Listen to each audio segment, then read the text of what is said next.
Now, I can't grumble, they've laid on some refreshments at this event here today, but the owner of this particular vehicle doesn't really need to worry about any of that.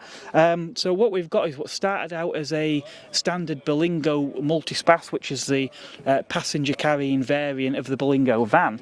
But I've seen on the internet quite a lot of conversions done like this, where you basically install one of these kits and you've got a small sort of dining area, but this can all be converted. The front seats will fold down, drop this down, and you've got a sleeping space.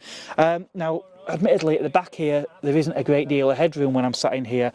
This vehicle does have this large sunroof though, so at least back here I've got a little bit more headroom. But again, it's not lap of luxury, it's not some big expensive motorhome, but then it's not going to come with the big price tag either. Yeah, definitely quite an interesting vehicle though. You're probably not going to want to do any cooking inside, but you don't have to. Simply pop the tailgate up, you've got a little bit of protection from the element. I dare say you can actually buy awnings and things to put on these anyway. And this just slides out from underneath that bench there, and you've got all your cooking facilities as well. That's brilliant, perfect for a cup of tea and a bacon sandwich. Nick here has got a Citroen GSA, but it's not like any GSA that I've seen before, because this one is an estate-bodied vehicle. So tell me a little bit about this particular car then. Right, so I've had this for about 4.5 years. It was off the road for about 10 years before that, and took me about a year and a half to restore it. Did the clutch myself, all the suspension pipes, hydraulic hoses, brakes, hydraulic pump gaiters, all those seals and everything. I did that myself, and it sailed through the MOT first time. Presumably there is a lot of that sort of stuff on one of these cars. Yeah, quite a bit. But once you get that front panel off, if you want to look at the front end there, right, get the front panel off and the grille, it's actually very easy to work on. Okay. You can get to the clutch, the cam belts, and all those bits and pieces really. So it's actually not a bad car to work on. Yeah. Not a bad car to work on. Well, certainly can't be compared to a modern car anyway. I must prefer older ones because I like to work on the cars myself. Yeah. And this is probably the perfect one because you can use it on the motorways, it's quite economical. Yes. Easy to park, but you can put a lot of stuff in it as well. Yeah. An air-cooled engine, there's no head gaskets to go wrong on it. Right. Yeah. That really suits me fine, really. Yeah. I must admit, it does the sort of the condition of the car at the moment. It is how when you sort of go to France and you sometimes see cars, don't you, still driving around that, whereas in this country we don't. And when we do see stuff like this, usually they're all very much sort of polished up, restored. But to see such an honest-looking car like this, it's a bit of a rare treat these days. Yeah, I like to keep it original. And there was some lack appeal when I bought it. Yeah. So I did a respray in the spirit of the car, if that makes sense. Okay. And the price of resprays is just so prohibitive. Yeah. I think it's not good value for cosmetic, and I kind of think I want to prioritise my money on the mechanical side and the welding, and any welding that he's done. Well, let's face it, if it were in France, that's the way it'd be done, isn't it? Yeah. The car would be, any work would be to keep it going, as opposed to make it look showroom fresh. And I use it twice a week and everything. I don't have to drive to work, luckily, so it gets nice open road journeys. Yeah. So most people have said they prefer the patina on it like that anyway. Yeah. So, I think being in a state as well, there's an expectation that it's got to be used as such, hasn't it? It's a workhorse, And you see the seats fold now, and obviously I'll carry all my bits and pieces in there. Well, you brought quite a few bits and pieces today, haven't you? I noticed you had a few parts out earlier, and stuff there. Most of the spare parts just carry around in the car because if I'm out of the cars when I'll need them. I suppose this is the great thing with events like this, isn't it? It's an opportunity to bring and for people to exchange parts and things for the cars. Exactly. Yeah, and you bump into people getting advice on how to work on the cars and so on. So it's really useful, I think. Yeah. Really nice atmosphere. Good event to bring it to, I think. Definitely. So have you had any other Citroens, or is it just this one? This is my main one. I've got a Xantia 2-litre 16 valve as my sort of daily driver. Okay. So this sort of keeps this one for nicer trips out and stuff. Yeah. And doing up a DS21 injection. Oh, very nice. Well. So that's got... I've seen a couple of those here today. Yeah, red one. So mine's like the red one. Yeah. Obviously white, but it's got the push-button handles. Yes. And it's just bought the body shell with all the wings attached to it, and I bought the engine and gearbox separately as well. Okay. Well, that's going to keep you busy a while then. Long-term project. Yeah, a couple of years, I reckon. Yeah. A good estimate, I reckon. Yeah. So that's the other one I'm doing. So it keeps me to 3 cars, which I think is a sensible limit now. Yeah, it can get too much, can't it? Where you get to the point where it's hard to focus the attention that's required on them, doesn't it? Exactly. Yeah. I think also when I got the DS, the storage came with it because basically I bought the car and took over the rent of the storage facility. Oh, okay. So I thought actually I didn't have to mess around trying to find somewhere to store it. So I thought that's quite a good deal, really. Yeah, it's kill two birds with one stone. I thought, but for that, it would have been really tricky, lacking space really for that. So. Yeah, well, I only have a driveway to work on, so. Yeah, this is kept in a garage naturally. Yeah. Nice dry garage. Oh, that's good. Yeah. Oh, well, hopefully, maybe when I come to another one of these events, I might get to see you might be here with the DS. I hope so. Yeah, let's aim for like next summer. Next summer. Oh, realistically. That's a good. Pushing myself a bit there, but yeah. I think, go for next summer. So you heard it here first, then. Yeah. Might hold you to that. Yeah, definitely. You get a lift in it as well, so there we go. Oh, even better still. That's great. Well, nice speaking with you, Nick. Very nice. Pleasure. Thank you. Thanks for your time. This is certainly a comfortable enough place to take a bit of a rest from the show today. I'm in a mallard green Citroen Xantia. Now this one's a Forte model, which I'm told by the owner was one of the run-out versions, sort of based on an LX, but with a noticeable difference of it being considerably cheaper than the car which it was based upon. Certainly seems a nice spec car though. We've got obviously sort of fingertip audio controls here on the wheel, lots of this nice velour, which very much of the time, but I do rather like. Yeah, seems quite a nicely equipped car.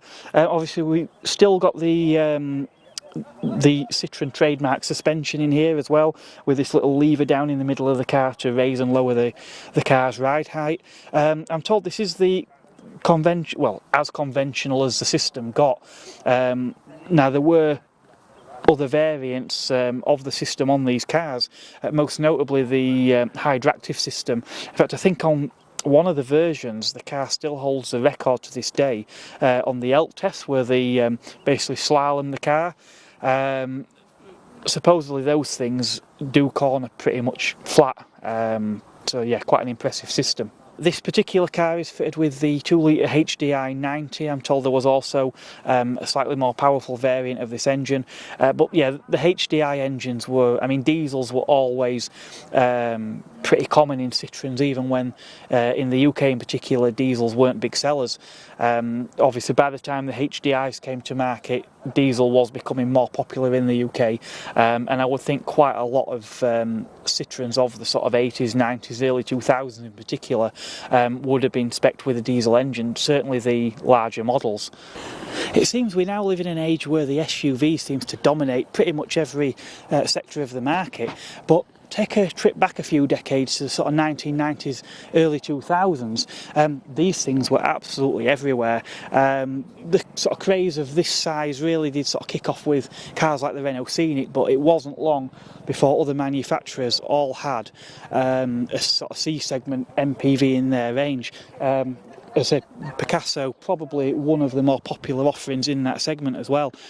Certainly never a particularly sporty car, but in terms of just a good, comfortable, spacious family car, you really couldn't go far wrong with one of these. Again, I would imagine quite a lot of them probably would have been fitted with the HDI engine, and essentially that's what people wanted. They just wanted cars that were economical, good, affordable running costs, did everything you needed. You could go on the school run, go for a family day out, maybe even the odd trips to the DIY shop, and it just did everything in its stride, in comfort, with a bit more refinement than something that was van derived. Someone I've been trying to collar most of the day is David. Now, David's got this fabulous DS behind me, often known, well in our market at least, as a Safari. I believe it was also known as a Break in some markets as well. But I actually first saw this car last weekend, and you may even recognise it from the opening sequences of one of my Tadcaster Classic Car Show videos. So, DS Safari, tell us, how did you come to own this car? I came to own this car having, a lifelong dream, sort of almost 35 year plus dream of having a DS, and I was living in Hong Kong and seen this one come up on auction. Had never considered the estate, the Break, as you said, or the Safari, as it's known in the UK. This is an Australian one originally, interestingly. Right. And then it came up, and I just suddenly thought, for the novelty, for the rarity, that I really did like the estate. Yeah. And it's turned out to be. It's turned out to be a great purchase, because I moved to North Yorkshire, only 6 or 7 miles from here, in Knaresborough, and I can open the boot, put the seats down, throw my entire bike in the car without taking the wheel off, and then head off on the bridleways, bike ride. So combining seeing a new village around here, bit of exercise on the bike and driving the car on a sunny evening. So everything you want on a weekend. Ticks a lot of boxes, yes. Yeah, it does. Yeah, it does. Is it your first DS? First, yes. I've never owned. I've lived abroad until early 2021 when I came back, and haven't owned a car in that time. So 20 years not owning a car. Oh, right. And then to come back to the UK, and then I bought this before our normal family car. So actually, this is the first car I've ever owned myself. Oh, blimey. Yeah. So, well, it's certainly a good one at that. It's most people's first cars. We kind of love them, even though they're often a bit naff. But yeah, you've certainly booked the trend there. Yes. Yes. Obviously, yeah, again, being the brake version as well, as you mentioned, the rarity. I mean, we've got a couple of absolutely gorgeous DSs back there, haven't we? And I do really like the shape of the sort of traditional saloon models. Yeah. But yeah, the added practicality, and again, estate cars in years past, they weren't always the prettiest, but Citroen have made, you know, they've made a car here that looks every bit as good as. I think it does. I can see. The design of the saloon is an all-time world classic for me. Yeah. The world classic. It's instantly Certainly recognisable, isn't it? But this, it isn't as pretty as the back, but it is. It still works for me. You've got the Yeah. stunning front, and you've got the practicality at the back. I'm not sure if it's right, but when I got this, I was told it's one of only 8 right-hand drive Safaris in the UK. Oh, so the right. rarity value is also a real plus. Oh yeah, absolutely, absolutely. I take it being that it's an old hydropneumatic Citroen, that the ride must be fantastic. The ride is fantastic, and people only really notice it, I think, when you're going over speed bumps, when you hardly notice it with that suspension, just sort of rolling over the speed bumps. It is very, very comfortable. Yeah, excellent. Well, thank you very much for having a chat with me, and hopefully you'll have many happy years with, hopefully it'll be your first and last. At the moment, I can't imagine not having it. No, it's wonderful. It's wonderful. That's brilliant. Thank you very much. Thank you very much. Cheers. Thank you. Thank you. Now, pre-war cars have generally not been my sort of thing, because I just don't have the nostalgia for them, and I certainly don't have the expertise surrounding them. But one pre-war design, at least, that I've always quite liked the look of is the traction Avant. Now, I know these did actually continue, I think, sort of into the early post-war years. Interestingly, I think a lot of these were actually produced in Britain as well. I believe if the cars were assembled in Britain, it sort of got around certain tax regulations and things, and import duties on the cars. But yeah, really are a fascinating design. I really do like the look of these cars. Oh, I feel quite privileged today to have the opportunity to have a sit in this traction Avant. Obviously, I've never got sort of up close like this and sat in one before, so yeah, quite interesting. Well, first impressions, the suicide doors are quite easy to get into. Obviously, I've yet to find out if I can get out of the thing, but yeah, that seems to certainly work well. Space in the car, yeah, the car is quite a narrow body, certainly by modern car standards. That said, the seats are quite large, quite wide. They do sort of come right up to the centre of the car. Obviously, the backrest's quite low, but again, not unusual for the period. Seats are quite sort of springy as well, which again, something I've noticed in even sort of early post-war era cars. Yeah, looking out down that dashboard, I mean, you're sat here behind this sort of very thin-rimmed steering wheel. Very basic instrument cluster here. Gear selector that sort of comes out of the dashboard, and then looking through this sort of tiny windscreen, you can just see the ridge of this bonnet down the middle, and the 2 headlights, and the well, I can actually see the wheel arch pod on this side of the car, but I can't. Oh yeah, if I sort of sit up a little bit, I can just about see where the wheel is on that corner of the car, so it's probably quite easy to place. Yeah, quite nice long slender bonnet there. Even space in the back of the car doesn't look bad, and there's bags of headroom as well. The owner of this particular vehicle, he did mention he's not had the car particularly long, which is a shame. It would have been nice to have had a bit of a chat and find out a bit more, but yeah, so clutch and brake pedal are sort of top hinged and set sort of way over to the left here. The accelerator pedal sort of comes out of a hump in the middle of the dash at the bottom, which is quite unusual, something I've not really seen on the car before. But yeah, this actually feels a far more modern design than I expected it might do.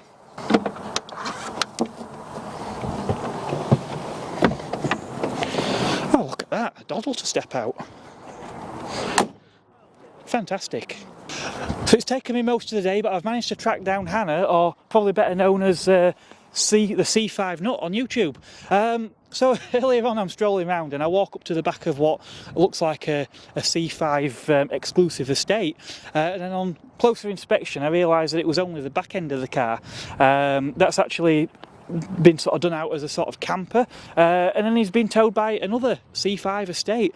Hannah, how on earth did this come to be? Well, basically, I do quite a lot of car shows. Every Citroen event I want to try and get to, and I've had this green car for about 14 years. It's my pride and joy.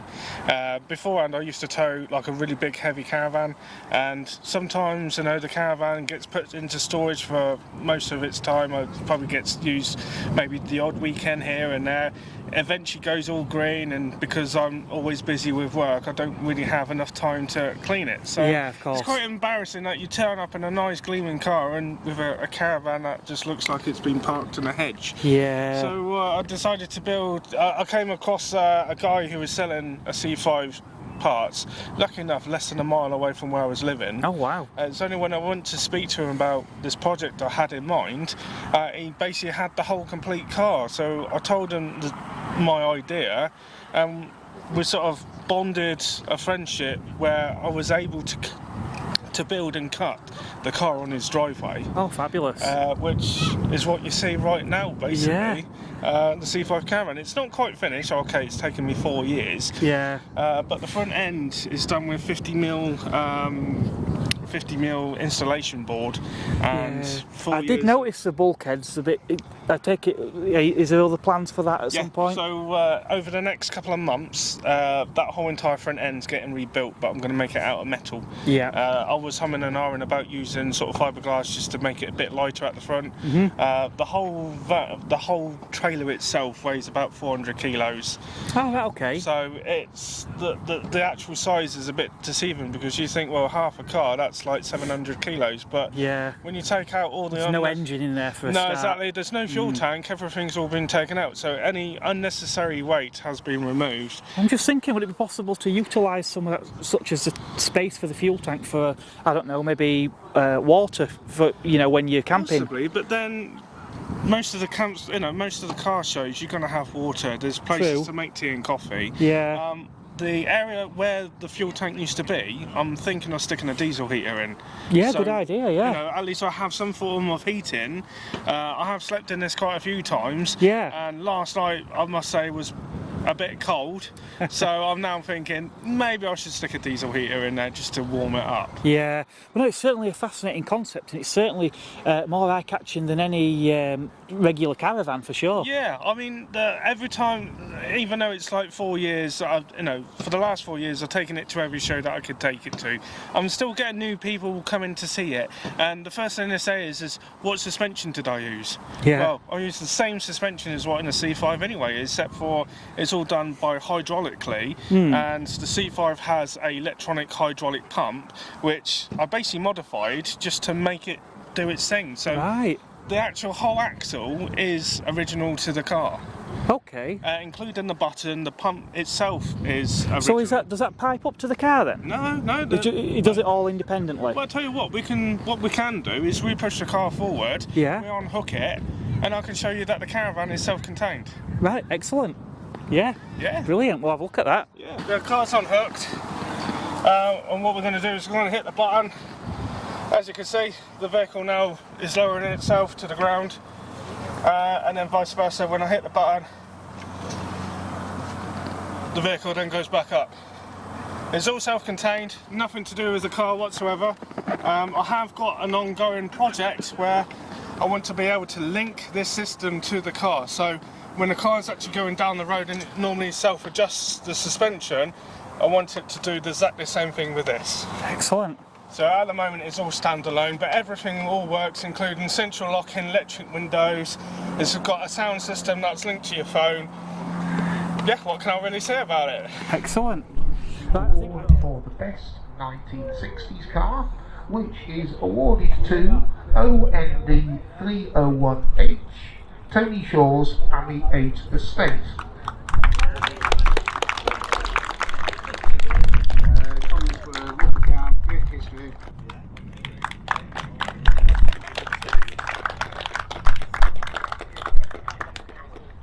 best 80s car, presented to ADV342X, which is the beige Citroen GSA just in front of me.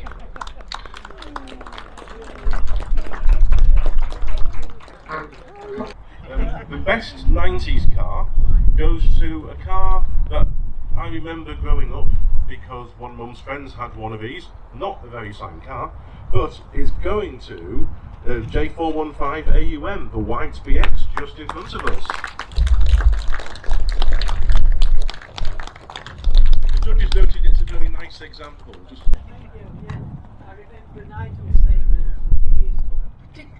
Nigel once said to me, yes, that D is a particularly nice example. And we would comment that that is an originally Leeds registered car. It is. UM is one of the Leeds series of registrations. Strangely, they did not use the letter after AUM for reasons which may well be obvious.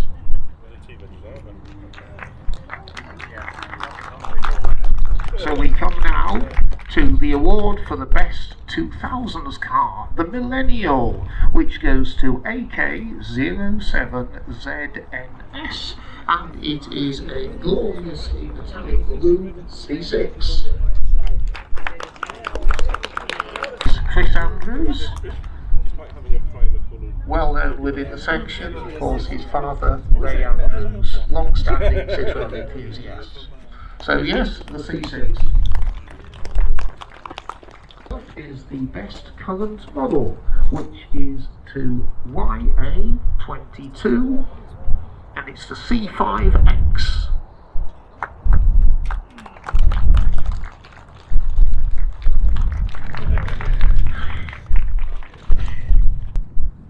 And the next award goes to the best modified car. It's you can spot it, can't you? It's this C4 here. The judges thought it was a very tastefully modified car, and it turns out to be Heat 6 BTS. Congratulations. And the next one, we'll see, we're good at this. I mean, this is better than Eurovision that some people were not watching last night. You know, we're even slicker than that lot, and we sound better. The Patina Award, otherwise known as possibly Shed of the Show, but that would be unfair and unreasonable. Patina Award for a car that's obviously loved and in regular use, but does not fall into the normal concourse category, and this goes to A639FPB, the GSA estate. Silver one on the left-hand side.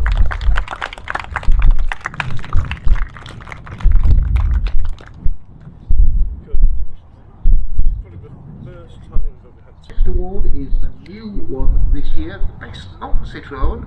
Allegedly there are other marks available, so we are taking this into account, and this year it goes to P373XRN, which is a Renault Megane, manufactured by the traditionally deadly enemies of Citroen on the other side of the River Seine.